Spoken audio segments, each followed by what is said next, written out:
जब विरासत बंटने की बारी आती है तो कुछ भाइयों के चेहरे ऐसे बन जाते हैं जैसे बहन ने हिस्सा नहीं उनकी गर्दन मांग ली हो। दलीलें तो सुनिए इनकी।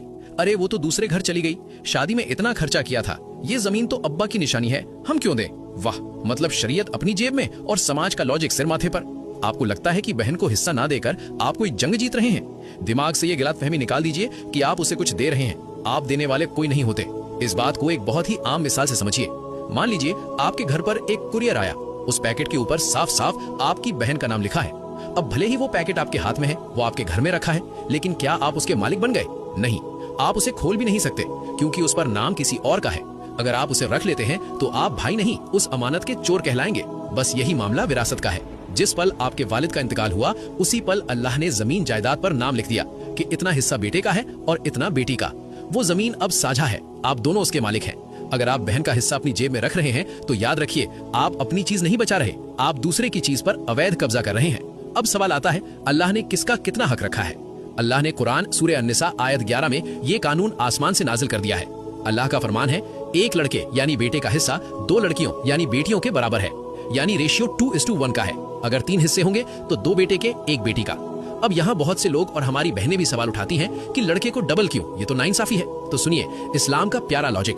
जब अल्लाह ने बेटे को 2 हिस्से दिए तो उस पर सैकड़ों जिम्मेदारियां भी डाल दी। उसे बीवी का खर्चा उठाना है, बच्चों को पालना है, माँ बाप की खिदमत करनी है, घर का राशन लाना है। उसका पैसा सिर्फ उसका नहीं, पूरे खानदान का है। लेकिन बेटी को जो 1 हिस्सा मिला, उस पर 1 रुपए की भी जिम्मेदारी नहीं है।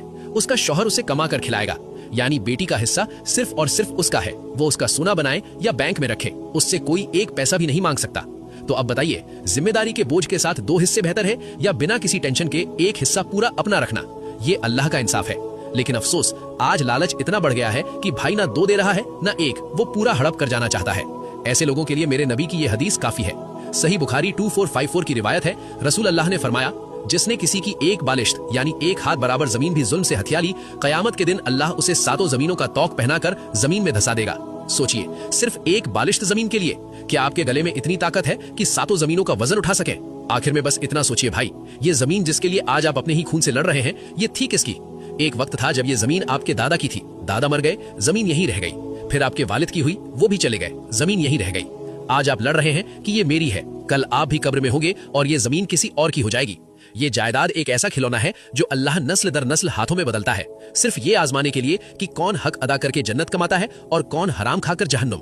तो फैसला आज ही कर लो, दुनिया की थोड़ी सी मिट्टी चाहिए या आखिरत की हमेशा वाली जन्नत। अल्लाह हम सबको हक्कुल इबाद यानी बंदों के हक अदा करने की तौफीक दे। कमेंट में आमीन लिखें और इस वीडियो को अपने परिवार के ग्रुप्स में जरूर शेयर करें, शायद किसी की आंख खुल जाए।